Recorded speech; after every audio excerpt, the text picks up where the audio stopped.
You can see that we talked about this before, that he was going to get frustrated because he doesn't own the federal government. And he's particularly frustrated at this big, beautiful bill that does nothing to try to codify the DOGE cuts. Were you so surprised, though, that he was so public about it, given the relationship he has with the president? There was no... the only thing that would ever surprise me about Elon Musk is if he bit his tongue. Yeah. In terms of... Oh, go ahead. No, I was just going to say we just intimated, we had a guest intimating someone's going to be a trillionaire. And he said, yeah, I think we know who it is. And I think we do know who it is. Well, I think that him focusing back on his companies again, he needed to... Not that far away. No. And what happens is he has said something interesting, which is, all right, they're not going to cut federal spending. Right. I was delusional to think that the interests in Washington would allow that to happen. And he says things that are very weird and forward-looking, but then you have to think about them, which is the only way to solve this is to increase productivity by tenfold, by an order of magnitude. And I'll be able to do that with Optimus the robot, full self-driving cars, Neuralink.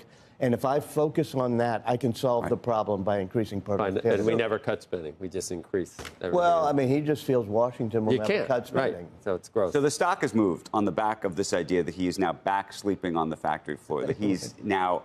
And he's one of these people, and you've written about this, when he gets his back up against a wall or he feels that that's when he sort of pushes ahead even more. He's like Andrew Jackson. He's made for the storm, he said. When it's calm, things are bad. And he loves sleeping under his desk at the Tesla factory or in the Starship, the new Starship. But do you consider his back against the wall this time? Because in truth, I mean, we've talked about it, even though, you could argue that the stock wasn't performing the way it was before, it's still the best-selling car in He can gin up anxiety and gin up the fact that we have to have a maniacal intensity, and that's what he's doing now. In his recent interview, he said someone said, what are you talking about? What was fake? And he goes, that I'm a Nazi and give, Heil Hitler. So that became, I mean, he has suffered the slings and arrows of a media backlash. Now I'm going to sound like Trump, the likes of which no one has ever seen. And by the way, he's being sued right now by attorneys general from 12 states. I think his back's up against it was late last night when the Raptor engines of the Starship second stage didn't perform perfectly, and he's sitting there obsessing about that rather than, I mean, by the way, who did he give this interview to where he's attacking this big, beautiful bill? He gives it to CBS News. It's funny, yeah, I know. That's interesting. But the slings and arrows. By the way, they're not suing the president for DOGE. They're suing him, which I mean that's got to be so frustrating. I bet you, even though he has a pretty big mind, he cannot keep up with the number of lawsuits hitting him on everything. Which more than anything, it's got to be frustrating from the loss of time if you have to go and testify. If you have to go. I know. I noticed that in a couple of them, he was supposed to testify or even give depositions, and he's been able to.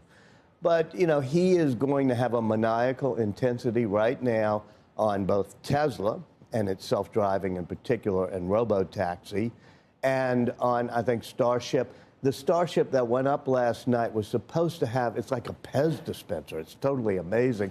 And just take these huge Starlink satellites, the big ones, and soon you'll be able to use Starlink. You won't need your local cell phone carrier. So if you're going to get to be a trillionaire, you got to focus on stuff like that. Still young. The next, though, 2 months, I imagine we're going to be hearing a lot about robo-taxis as it relates to Tesla. And the maniacal focus that he's going to have, but also the maniacal focus that the media and the public is going to have on whether these cars that are going to be roaming around Austin work. Exactly. And the problem is there are going to be accidents and problems, as there are with Waymo or robo-taxi. And they may be safer than a human driver. But in the times we discussed it, I'd say it has to be at least 10, maybe 100 times safer, because one person getting killed by a robo-taxi is going to be a lot more news than 100 different accidents. I haven't studied. Maybe you have. What's happened? I mean, Waymo now, which obviously is running cars around San Francisco and L.A. and all sorts of other places. What is the accident rate at this point? Do we know if it's actually... It's not that high. There's a major difference between the Waymo and the robo-taxi, let's call it, which is Waymo does it with mapping. So it has to keep the map of this very circumscribed area in San Francisco exactly updated at all times. And they, you know, you start saying, I come from New Orleans, you have a map of a street, and the next day it's got a huge pothole. But they have to keep doing that. Whereas Teslas do it only with cameras, only no LiDAR. Right, no LiDAR, no radar, right. And that will make it so that it can be done universally. And therefore, you think long term, that's the real opportunity set for him. Huge. If you get it to work, and I suspect he will get it to work. And I don't think he went into government to help his businesses, but it does help his business that he's, let us say, reduced the power of the National Highway Transportation Safety Board and those type of regulatory agencies.